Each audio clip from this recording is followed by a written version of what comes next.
ನಮಸ್ಕಾರ ಆತ್ಮೀಯರೇ, media house ಕನ್ನಡಗೆ ಸ್ವಾಗತ. ಮದುವೆ ಅನ್ನೋದು ಋಣಾನುಬಂಧ ಅಂತಾರೆ. ಯಾಕಂದ್ರೆ ಮದುವೆ ಅನ್ನೋದು ಸ್ವರ್ಗದಲ್ಲೇ ನಿಶ್ಚಯ ಆಗಿರುತ್ತೆ. ಇಂಥವರಿಗೆ ಇಂಥವರೇ ಜೋಡಿ ಆಗಬೇಕು, ಇಂಥವರ ಜೊತೆ ಇಂಥವರೇ ಬದುಕಬೇಕು ಅಂತ ಮೊದಲೇ ಭಗವಂತ ಬರೆದು ಕಳಿಸಿರ್ತಾನೆ ಅಂತಾರೆ. ಇದು ನಿಜಾನೂ ಬಿಡಿ. ಯಾಕಂದ್ರೆ ಅದೆಷ್ಟೋ ಜನ ಇಷ್ಟ ಆಗ್ತಾರೆ, ಹಲವರ ಮೇಲೆ ಲವ್ ಆಗುತ್ತೆ, ನೀನೇ ಜೀವ ಅನ್ನುವಂತೆ ಪ್ರೀತಿಯನ್ನು ಮಾಡ್ತಾರೆ. ಆದರೆ 90% ಪ್ರೇಮಿಗಳ ಲವ್ ಸ್ಟೋರಿ ಸಕ್ಸಸ್ ಆಗಲ್ಲ. ಇಷ್ಟಪಡೋದು ಯಾರನ್ನೋ, ಕೊನೆಗೆ ಮದುವೆ ಆಗೋದು ಇನ್ಯಾರನ್ನೋ. ಹೀಗಾಗಿಯೇ ಋಣಾನುಬಂಧ ರೂಪೇಣ ಪಶುಪತ್ನಿ ಸುತಾಲಯ ಅಂತ ಹೇಳೋದು. ಈ ಮಾತನ್ನ ಯಾಕೆ ಹೇಳ್ತಿದೀವಿ ಅಂದ್ರೆ, ಪ್ರೀತಿಸಿ ಮದುವೆ ಆಗೋದು ತುಂಬಾ ಕಮ್ಮಿ. ಅದರಲ್ಲೂ ಪ್ರೀತಿಸಿ ಎರಡೂ ಮನೆಯವರನ್ನ ಒಪ್ಪಿಸಿ ಮದುವೆ ಆಗೋದಿದೆಯಲ್ಲ, ಅದು ಇನ್ನೂ ಕಮ್ಮಿ. ಆದರೆ ಸಿನಿಮಾ ರಂಗದಲ್ಲಿದ್ದವರಿಗೆ ಈ ಮಾತು ಸೀಮಿತ ಆಗಲ್ಲ. ಯಾಕಂದ್ರೆ ಈಗೀಗೆಲ್ಲ ಮನಸಾರೆ ಇಷ್ಟಪಟ್ಟೆ ಮದುವೆ ಆಗ್ತಿದ್ದಾರೆ. ಸಿನಿಮಾದಲ್ಲಿ ನಟಿಸುವಾಗ್ಲೂ ಅಥವಾ ಸೀರಿಯಲ್ನಲ್ಲಿ ಒಟ್ಟಿಗೆ ಇರುವಾಗ್ಲೂ ಒಬ್ರಿಗೊಬ್ರು ಇಷ್ಟಪಡ್ತಾರೆ. ಜೀವನದ ಕೊನೆವರೆಗೂ ಜೊತೆಯಾಗಿರೋಣ ಅಂತ ಎಲ್ಲರನ್ನ ಒಪ್ಪಿಸಿ ಮದುವೆ ಆಗ್ತಾರೆ. ಹಾಗೆ ಮದುವೆಗೆ ಸಿದ್ಧವಾಗಿರೋದು ಭಾರ್ಗವಿ LLB ಸೀರಿಯಲ್ನ ರಾಧಾ ಹಾಗೂ ಅಮೃತಧಾರೆ ಧಾರಾವಾಹಿಯ KD ಪಾತ್ರಧಾರಿ ರಾಣವ್. ಇಬ್ಬರ ಎಂಗೇಜ್ಮೆಂಟ್ ಆಗಿರೋದು ಎಲ್ರಿಗೂ ಗೊತ್ತೇ ಇದೆ. ಗುಟ್ಟಾಗಿ ಎಂಗೇಜ್ಮೆಂಟ್ ಮಾಡ್ಕೊಂಡಿದ್ದ ಜೋಡಿ ತಮ್ಮ ಪ್ರೀತಿ ವಿಷಯವನ್ನ ಎಲ್ಲರ ಮುಂದೆ ಹೇಳ್ಕೊಂಡಿದ್ರು. ತಮ್ಮ ಮದುವೆಗೆ ಇಬ್ಬರ ಕುಟುಂಬದವರು ಒಪ್ಪಿದ್ದಾರೆ, ಶೀಘ್ರದಲ್ಲೇ ಮದುವೆ ಆಗ್ತೀವಿ ಅಂತ ಸಿಹಿ ಸುದ್ದಿ ಹಂಚಿಕೊಂಡಿದ್ರು. ಎಂಗೇಜ್ಮೆಂಟ್ ಆದಮೇಲೆ ಹಲವು ಬಾರಿ ಒಟ್ಟೊಟ್ಟಿಗೆ ಕಾಣಿಸ್ಕೊಂಡಿದ್ದು ಇದೆ. ಇದೀಗ ಮದುವೆ ದಿನಾಂಕವನ್ನು ಫಿಕ್ಸ್ ಮಾಡಿದ್ರು. ಇನ್ನೇನು ಮದುವೆ ಕಾರ್ಯ ಶುರುವಾಗಿರೋ ಹೊತ್ತಲ್ಲೇ ಮದುವೆ ಡೇಟ್ ಮುಂದಕ್ಕೆ ಹೋಗಿದೆ. ಈ ಬಗ್ಗೆ ಮಾತನಾಡಿದ ನಟ ರಾಣವ್, ಯಾರ್ ಕಣ್ಣು ಬಿತ್ತೋ ಏನೋ ಮದುವೆ ಡೇಟ್ ಮುಂದಕ್ಕೆ ಹೋಗಿದೆ ಅಂದಿದ್ದಾರೆ. ಅಷ್ಟಕ್ಕೂ ಮದುವೆ ಡೇಟ್ ಮುಂದಕ್ಕೆ ಹೋಗಿದ್ಯಾಕೆ ಅನ್ನೋದನ್ನ ಹೇಳ್ತಾ ಹೋಗ್ತೀವಿ. ಅದಕ್ಕೂ ಮೊದಲು ನೀವಿನ್ನೂ ನಮ್ಮ ಚಾನೆಲ್ನ ಸಬ್ಸ್ಕ್ರೈಬ್ ಮಾಡಿಲ್ಲ ಅಂದರೆ ಮಿಸ್ ಮಾಡಬೇಡಿ, ಈಗಲೇ ಸಬ್ಸ್ಕ್ರೈಬ್ ಮಾಡಿ.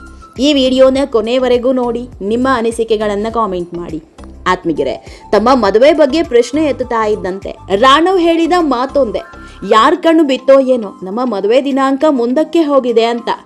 ಈ ಮಾತನ್ನ ಕೇಳಿದ ಹಲವರು ಕೊಂಕು ಮಾತನಾಡಬಹುದು. ಇವರ ಮದುವೆಗೆ ಯಾರು ಕಣ್ಣು ಹಾಕ್ತಾರೆ? ಒಂದು ವೇಳೆ ಕಣ್ಣು ಹಾಕಿದ್ರು ಇದೆಲ್ಲ ಆಗುತ್ತಾ? ಇದನ್ನೆಲ್ಲ ಇನ್ನೂ ನಂಬೋರಿದಾರ ಅಂತ ಖಂಡಿತವಾಗಿ ನಂಬಲೇಬೇಕು. ಯಾಕಂದ್ರೆ ಕಣ್ಣಿನ ದೃಷ್ಟಿಗಿಂತ ಇನ್ನೊಂದು ದೃಷ್ಟಿ ಇಲ್ಲ. ಇದೇ ಕಾರಣಕ್ಕೆ ಅಲ್ವಾ ಪ್ರತಿ ಹೊಸ ಮನೆಯ ಮುಂದೆ ಒಂದು ಗೊಂಬೆ ಹಾಕಿರ್ತಾರೆ, ದೃಷ್ಟಿಯ ಮೂರ್ತಿ ಮಾಡಿಸಿ ಹಾಕಿರ್ತಾರೆ. ಇದನ್ನ ಸುಮ್ಮನೆ ಹಾಕಿರಲ್ಲ, ಯಾರ ಕಣ್ಣ ದೃಷ್ಟಿಯೂ ನಮ್ಮ ಮೇಲೆ ಬೀಳದಿರಲಿ ಅಂತ.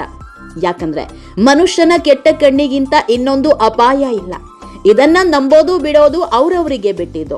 ಮದುವೆಗೆ ದಿನಾಂಕ ಫಿಕ್ಸ್ ಮಾಡಿದ ರಾಧಾ ಹಾಗೂ ರಾಣವ್ ಹಸೆಮಣೆ ಏರೋದಕ್ಕೆ ಸಕಲ ರೀತಿ ಸಜ್ಜಾಗ್ತಾ ಇದ್ರು. ಆದ್ರೆ ಇದ್ದಕ್ಕಿದ್ದಂತೆ ಕುಟುಂಬದಲ್ಲಿ ಸಮಸ್ಯೆ ಎದುರಾಗಿದೆ. ಹೀಗಾಗಿ ಅನಿವಾರ್ಯವಾಗಿ ಮದುವೆ ದಿನಾಂಕವನ್ನ ಮುಂದಕ್ಕೆ ಹಾಕಿದ್ದಾರೆ. ಮುಂದಕ್ಕೆ ಅಂದ್ರೆ ತುಂಬಾ ಮುಂದಕ್ಕಲ್ಲ, 1 ತಿಂಗಳು ತಡ ಆಗಲಿದೆ ಅಷ್ಟೇ. ಆತ್ಮೀಯರೇ, ಈ ಎಲ್ಲ ಬೆಳವಣಿಗೆ ಮಧ್ಯೆ ಇನ್ನೊಂದು ವಿಷಯ ಚರ್ಚೆ ಆಗ್ತಾ ಇದೆ. ನಟಿ ರಾಧಾ ಹೇಳಿದ ಮಾತಿಗೆ ಹಲವರು ಕೊಂಡಾಡಿದ್ರೆ, ಇನ್ನೂ ಕೆಲವರು ಕೊಂಕು ಮಾತನಾಡ್ತಿದ್ದಾರೆ. ಅದೇನು ಅಂದ್ರೆ, ಇತ್ತೀಚೆಗೆ ಸಂದರ್ಶನವೊಂದನ್ನ ನೀಡಿದ ನಟಿ ರಾಧಾ, ನಾನು ಲಿಪ್ಸಿಂಕ್ ಮಾಡಲ್ಲ, ಬ್ಯಾಡ್ ಹಗ್ ಮಾಡಲ್ಲ, ಬಿಕಿನಿ ಡ್ರೆಸ್ ಹಾಕಲ್ಲ ಅಂತ ಪಾತ್ರಗಳು ಇದ್ರೆ ನಟಿಸೋದೇ ಇಲ್ಲ ಅಂತಿದ್ರು. ರಾಧಾ ಹೇಳಿದ ಈ ಮಾತುಗಳನ್ನ ಕೇಳಿದ ತುಂಬಾ ಮಂದಿ ಶಹಬಾಷ್ ಅಂತಿದ್ದಾರೆ. ಇದ್ರೆ ಹೀಗಿರಬೇಕು, ಇಂಥ ಗಟ್ಟಿ ನಿರ್ಧಾರ ಮಾಡೋದಿಕ್ಕೂ ಗುಂಡಿಗೆ ಬೇಕು. ಅವಕಾಶಕ್ಕಾಗಿ ಏನೇನೋ ಮಾಡೋರಿದ್ದಾರೆ. ಅಂತವರ ಮಧ್ಯೆ ನಟಿ ರಾಧಾ ಮಾದರಿಯಾಗಿ ನಿಲ್ತಾರೆ ಅಂತ ತುಂಬಾ ಮಂದಿ ಕೊಂಡಾಡಿದ್ರು. ಆದ್ರೆ ಕೆಲವರು ಮಾತ್ರ ಇದೆಲ್ಲ ಸುಮ್ಮನೆ ಬಾಯಿ ಮಾತಿಗೆ ಮಾತ್ರ, ಈಗ ಅವಕಾಶಗಳಿವೆ ಹೀಗೆ ಹೇಳ್ತಾರೆ, ಅವಕಾಶ ಇಲ್ಲ ಅಂದಾಗ ಎಂತ ಪಾತ್ರ ಆದ್ರೂ ಮಾಡ್ತಾರೆ, ಇದೆಲ್ಲ ಶೋ ಆಫ್ ಅಂತಾನು ಕಮೆಂಟ್ ಮಾಡಿದವರಿದ್ದಾರೆ. ಆತ್ಮೀಯರೇ, ಒಂದು ವಿಷಯ ನೆನ್ಪಿಟ್ಕೊಳ್ಳಿ, ನಟನೆ ಅಂದ್ರೆ ಲಿಪ್ ಕಿಸ್, ಬಿಕಿನಿ ಹಾಕ್ಲೇಬೇಕು ಅಂತಿಲ್ಲ. ಇವೆರಡು ಇಲ್ಲದೆಯೂ ಸರ್ವೈವ್ ಆಗಬಹುದು, ಅದು ನಮ್ಮ ಮೇಲೆ ನಿಂತಿರುತ್ತೆ ಅಷ್ಟೇ.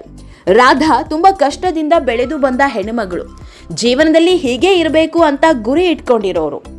ಭಾರ್ಗವಿ ಸೀರಿಯಲ್ನಲ್ಲೇ ನೋಡಿ, ಬರೀ ಸೀರೆಯನ್ನ ಬಿಟ್ರೆ ಬೇರೆ ಬಟ್ಟೆಯಲ್ಲೇ ಕಾಣಿಸ್ಕೊಳ್ಳೋದಿಲ್ಲ. ನಿಜಕ್ಕೂ ರಾಧಾ ನಿರ್ಧಾರ ಮೆಚ್ಚುವಂತದ್ದೇ ಬಿಡಿ. ಆತ್ಮೀಯರೇ, ಈ ವಿಡಿಯೋ ನಿಮಗೆ ಇಷ್ಟವಾದಲ್ಲಿ ಲೈಕ್ ಮಾಡಿ, ಶೇರ್ ಮಾಡಿ, ಕಾಮೆಂಟ್ ಮಾಡಿ. ಇನ್ನೂ ನಮ್ಮ ಚಾನೆಲ್ನ ಸಬ್ಸ್ಕ್ರೈಬ್ ಮಾಡಿಲ್ಲ ಅಂದ್ರೆ ಮಿಸ್ ಮಾಡಬೇಡಿ, ಈಗಲೇ ಸಬ್ಸ್ಕ್ರೈಬ್ ಮಾಡಿ.